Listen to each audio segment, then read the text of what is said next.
How do you take particles in a test tube, or components in a tiny chip, and turn them into a $100 million company? Dr. Robert Langer, 64, knows how. Since the 1980s, his Langer Lab at the Massachusetts Institute of Technology has spun out companies whose products treat cancer, diabetes, heart disease and schizophrenia, among other diseases, and even thicken hair. The Langer Lab is on the front lines of turning discoveries made in the lab into a range of drugs and drug delivery systems. Without this kind of technology transfer, the thinking goes, scientific discoveries might well sit on the shelf, stifling innovation. The chemical engineer by training, Dr. Langer has helped start 25 companies and has 811 patents, issued or pending, to his name. That's not too far behind Thomas Edison, who had 1,093. More than 250 companies have licensed or sub-licensed Langer Lab patents. Golaris Venture Partners, the Boston venture capital firm, has invested $220 million in 18 Langer Lab-inspired businesses. Combined, these businesses have improved the health of many millions of people, says Terry McGuire, co-founder of Golaris. Along the way, Dr. Langer and his lab, including about 60 postdoctoral and graduate students at a time, have found a way to navigate some slippery territory, the intersection of academic research and the commercial market. Over the last 30 years, many universities, including M.I.T, have set up licensing offices that oversee the transfer of scientific discoveries to companies. These offices have become a major pathway for universities seeking to put their research to practical use, not to mention add to their revenue streams. In the sciences in particular, technology transfer has become a key way to bring drugs and other treatments to market. The model of biomedical innovation relies on research coming out of universities, often funded by public money, says Josephine Johnston, Director of Research at the Hastings Center, a bioethics research organization based in Garrison, NY. Just a few of the products that have emerged from the Langer Lab are a small wafer that delivers a dose of chemotherapy used to treat brain cancer, sugar sequencing tools that can be used to create new drugs like safer and more effective blood thinners, and a miniaturized chip, a form of nanotechnology that can test for diseases. The chemotherapy wafer, called the Gliadel, is licensed by M.I.T Incorporated. The company behind the sugar sequencing tools, Momenta Pharmaceuticals, raised $28.4 million in an initial public offering in 2004. The miniaturized chip is made by D2 Biosystems, which completed a $23 million round of financing in the summer of 2011. It's inconvenient to have to send things to a lab, so the company is trying to develop more sophisticated methods, says Dr. Ralph Weisselder, the co-founder, with Dr. Langer and others, of D2 Biosystems and a professor at Harvard Medical School. For Dr. Langer, starting a company is not the same as it was, say, for Mark Zuckerberg with Facebook. Bob is not consumed with any one company, says H. Ken Bowen, an emeritus professor of business administration at Harvard Business School who wrote a case study on the Langer Lab. His mission is to create the idea. Dr. Bowen observes that there are many other academic laboratories, including highly productive ones, but the Langer Lab's combination of people, spun out companies and publications sets it apart. He says Dr. Langer walks into the great unknown and then makes these discoveries. Dr. Langer is well known for his mentoring abilities. He is notorious for replying to email in 2 minutes, whether it's a lowly graduate school student or the President of the United States, says Paulina Hill, who worked in his lab from 2009 to 2011 and is now a senior associate at Golaris Venture Partners. According to Dr. Langer, he has corresponded directly with President Obama about stem cell research and federal funds for the sciences. Dr. Langer says he looks at his students as an extended family, adding that I really want them to do well. And they have, whether in business or in academia, or a combination of the two.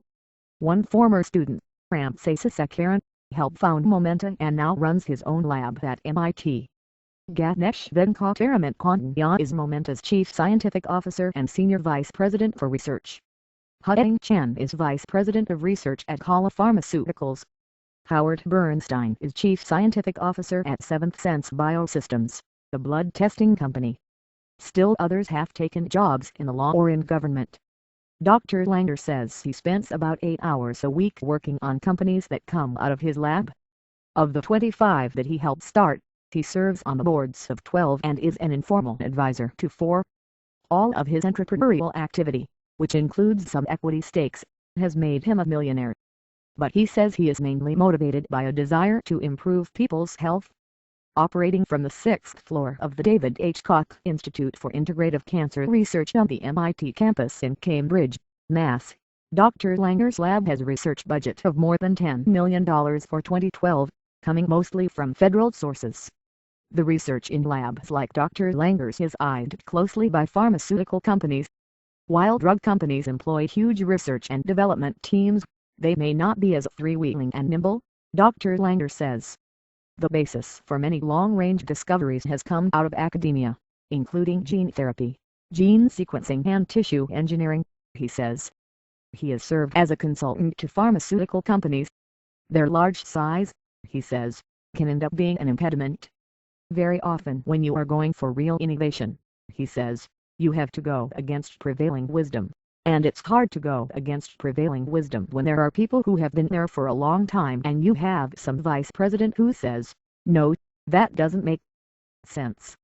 Pharmaceutical companies are eager to tap into the talent at leading research universities. In 2008, for example, Washington University in St. Louis announced a $25 million pact with Pfizer to collaborate more closely on biomedical research. But in some situations, the critics might say cozy ties between business and academia have the potential to create conflicts of interest. There was a controversy earlier this year when it was revealed that the president of the University of Texas M.D. Anderson Cancer Center owned stock in Oncology, which had announced earlier that the university would be leading clinical trials of one of its cancer drugs. Last month, the University of Texas announced that he would be allowed to keep his ties with 3 pharmaceutical companies, including Oncology. His holdings will be placed in a blind trust. One question is how much is the commercial interest driving the research, Ms. Johnston says. I think that universities and the public policy makers are a little unsure where they think the balance should be. Does this opportunity skew the research agenda in terms of commercial application instead of the public interest? She was speaking generally, and not commenting on any particular institution. Dr. Langer says that there is no pressure at his lab for students to turn their research into a business. In fact, he says, about half of his students stay in academia. I feel like one of our successes is that we trained so many great people who are now teaching at universities, he says, adding that strict ethics rules are in place to prevent conflicts. If they remain in academia, scientists at MIT can still take equity stakes in the companies that their discoveries help form. But they are barred from owning shares in any company that provides a research grant to their lab.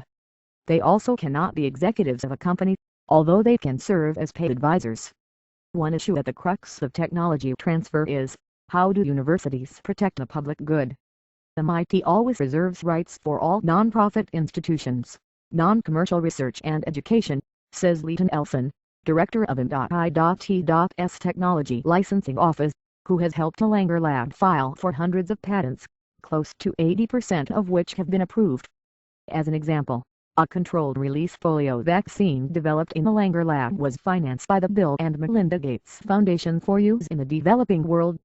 The foundation has also arranged to use, through Seventh Sense Biosystems, the rapid way to draw blood with a microneedle patch that could be used outside the confines of a medical center.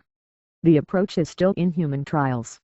The Langer Lab has also been working with the United States Army on a regenerative tissue project that would help wounded soldiers from the wars in Iraq and Afghanistan. When a discovery is licensed at MIT, the university splits the profit 3 ways, among the department where the discovery was made, the university and the inventors. The founding principle in 1861, when MIT was created, was to provide and support the industrialization of America. I always say we were founded on the principle of tech transfer, says Susan Hopfield, who served as M.I.T.'s president from December 2004 until June of this year. David H. Koch, executive vice president of Koch Industries, the conglomerate based in Wichita, Gone, wrote in an email that innovation and education have long fueled the world's most powerful economies, so I can't think of a better or more natural synergy than the one between academia and industry. Mr. Koch endowed Dr. Langer's professorship at MIT and is a graduate of the university. Yes, many of the Langer Lab's discoveries are helping to fight disease. But you can't say that about a hair thickening product that is made by a company called Living Proof. The product is sold at stores like Nordstrom and Sephora. Dr. Langer serves on the company's board and holds a small equity stake. How did he end up in the hair care business? That discovery actually came from a way to create new materials, the original intent of which was to treat prostate and ovarian cancer. Various chemical compounds, however, could be fished out from the discovery for many different purposes, including a hair thickening product. Of course, not everything that comes out of the lab is a sure bet. The drug may not make it past clinical trials, or an alternative treatment may prove more effective. Dr. Langer is still assessing the commercial potential of a project involving the vocal cords. He and Dr. Stephen Damziatels, director of the Massachusetts General Hospital Center for Laryngeal Surgery and Voice Rehabilitation, who has operated on singers like Adele and Julie Andrews, developed a gel that can be used on vocal tubes to make them more pliable. The gel had promising results in clinical trials on dogs, according to Dr. Langer.